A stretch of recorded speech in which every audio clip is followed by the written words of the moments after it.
Em nome do Pai, do Filho e do Espírito Santo. Amém. Olá, querido irmão, querida irmã, você que estuda comigo a palavra de Deus, a Bíblia, no meu dia a dia. Nós estamos, caros irmãos e irmãs, no estudo do Evangelho de São João. E pedimos que o Senhor vá nos mostrando no caminho aquilo que eu e você precisamos mudar.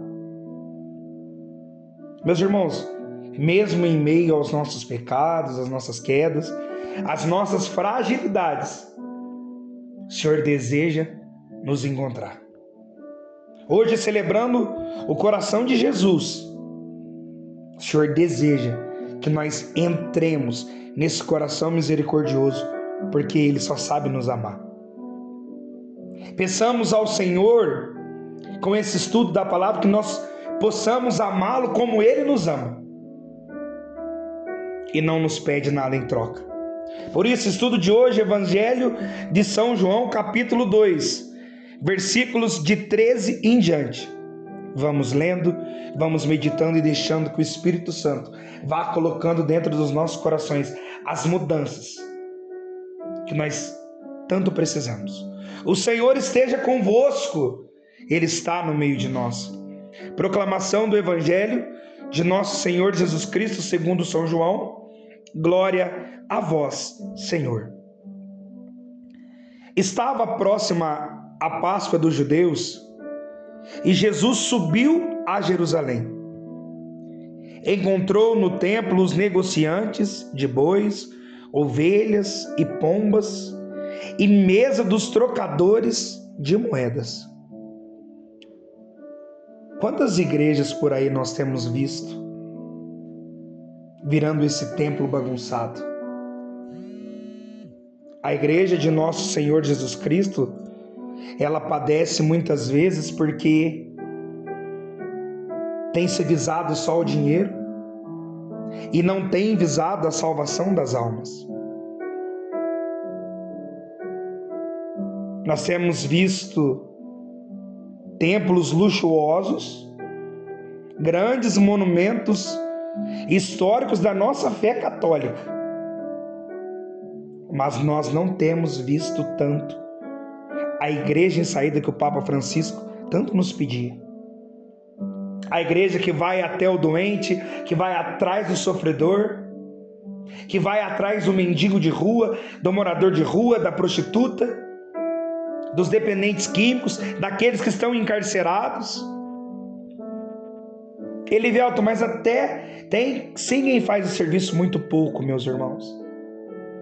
Jesus cumpria, a palavra de Deus é clara, Jesus cumpria as suas obrigações no templo, mas ele estava aonde ninguém queria estar, no meio dos pecadores.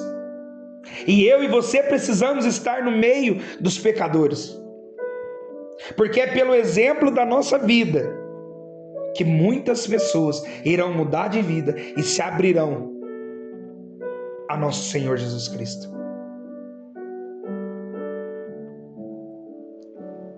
Fez um chicote de cordas e expulsou todos do templo, como também as ovelhas e os bois, espalhou pelo chão o dinheiro dos trocadores e derrubou as mesas. E nós temos visto isso por aí, meus irmãos. A casa do Senhor tem virado um comércio. A casa do Senhor hoje, quem pode dar mais é que manda mais. Quantos dos nossos sacerdotes, que realidade triste, têm se sentado à mesa só com quem tem poder aquisitivo bom? Mas aquele que ajuda nos bastidores, na limpeza da igreja, aquele que fica na porta da igreja pedindo esmola, muitos padres não têm coragem de sentar. Muitos de nós não temos coragem de sentar.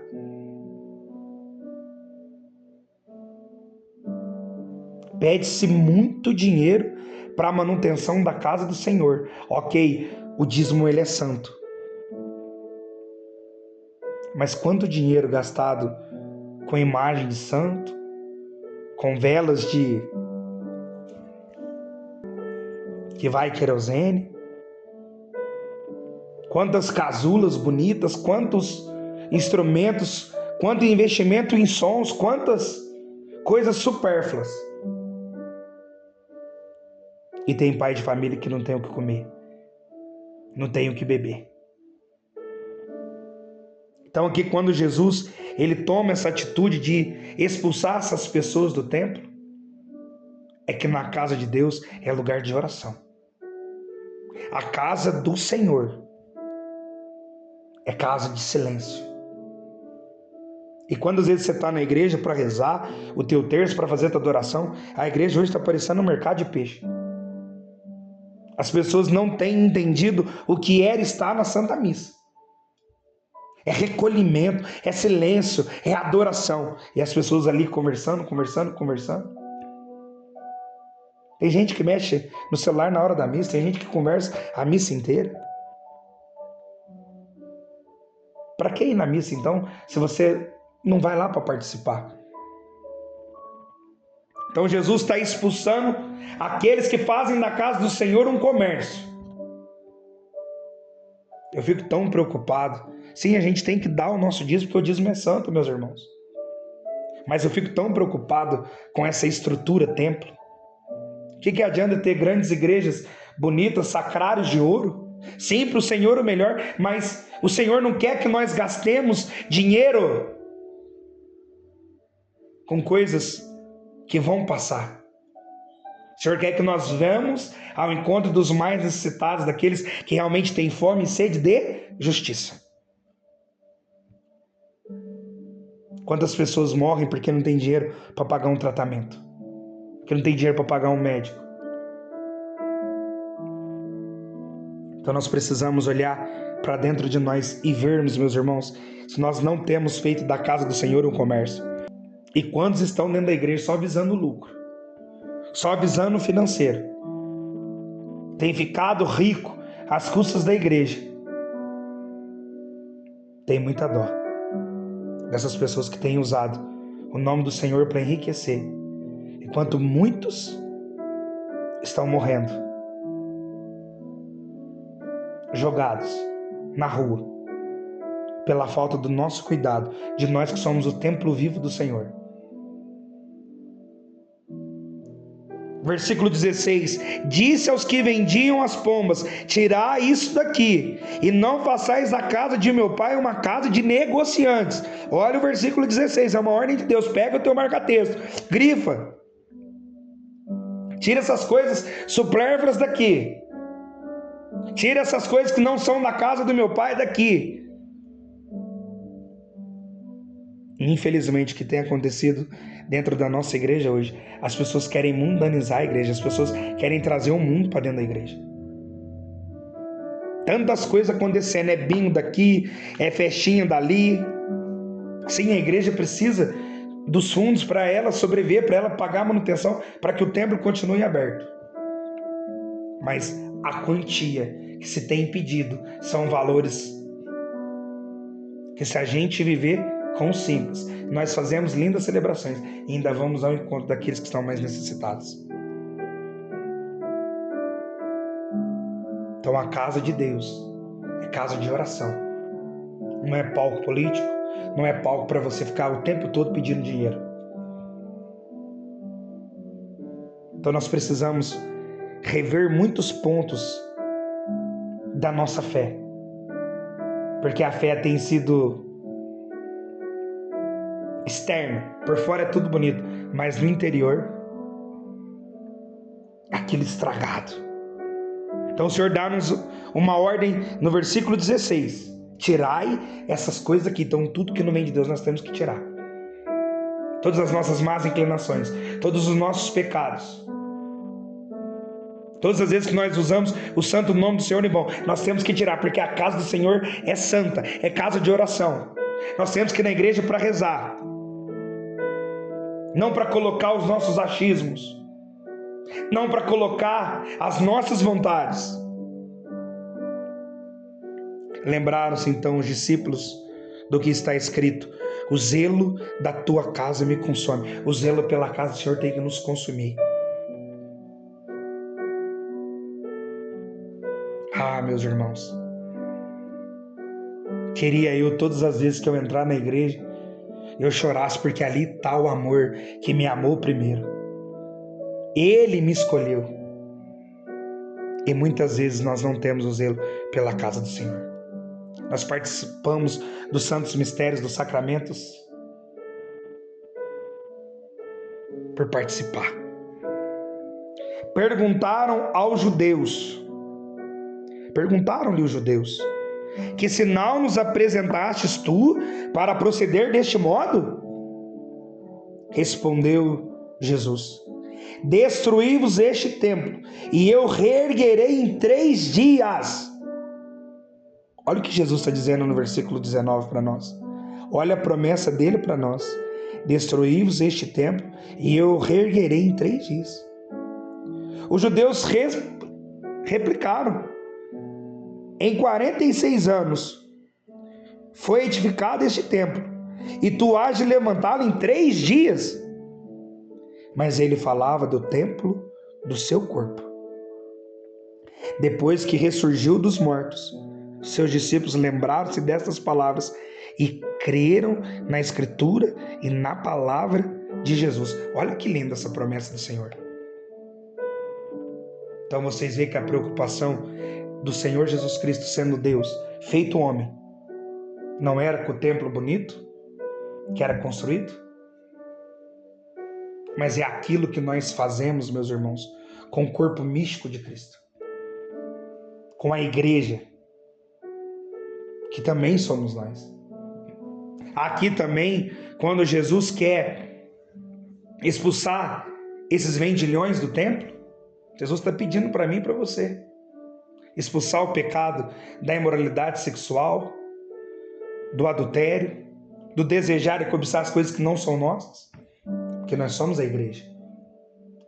O nosso corpo é o templo do Espírito Santo aqui, quando ele vai dar essa promessa para nós, dizer: destruí-vos este templo e eu reerguerei em 3 dias. É que o nosso corpo tem que ser glorioso como o dele, para nós ressuscitarmos com ele. Isso é muito bonito, meus irmãos. E como que eu vou ressuscitar com o Senhor, se meu corpo é só pecado, se meu corpo é só matéria, se eu alimento o meu corpo só com porcaria, com aquilo que não presta? E muitas vezes nós somos como esses judeus. Nós não temos fé na palavra de Jesus. Nós não cremos em Jesus. O engraçado é que nós acreditamos em tudo e em todos, e nós não acreditamos no Senhor. As pessoas fazem promessas, nós caímos igual um patinho. Mas Deus está prometendo para nós vida eterna, felicidade, alegria, grandes manjares. E nós preferimos comer da lavagem dos porcos, daquilo que o mundo nos oferece. Porque o mundo, depois que ele nos usa, depois que ele abusa, ele amassa. Como um papel insignificante. Joga na primeira lata ou num beco de rua sujo. Agora o Senhor não. O Senhor nos promete vida eterna. Ressuscitará com o Senhor aquele que respeita o seu corpo, aquele que faz do seu corpo igreja, aquele que comunga Jesus Cristo na Eucaristia em estado de graça, não em pecado mortal. Aquele que entende que ao entrar na fila da comunhão, ele está recebendo tudo.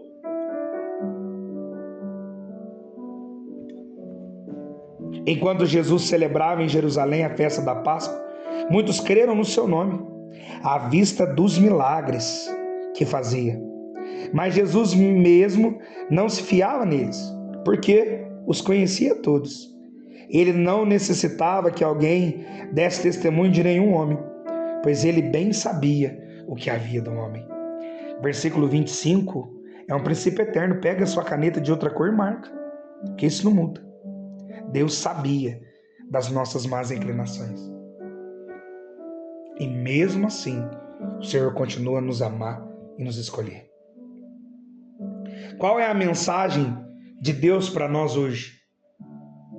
Mensagem para o Senhor, que o Senhor quer que nós temos zelo pela casa dele, que nós expulsamos tudo aquilo que é ruim em nós, para que nós sejamos casa de oração. E como eu vou aplicar isso na minha vida? Renunciando ao pecado, procurando o sacramento da reconciliação, para, perdoado os meus pecados, eu posso receber Jesus dignamente no santo mistério da Santa Missa.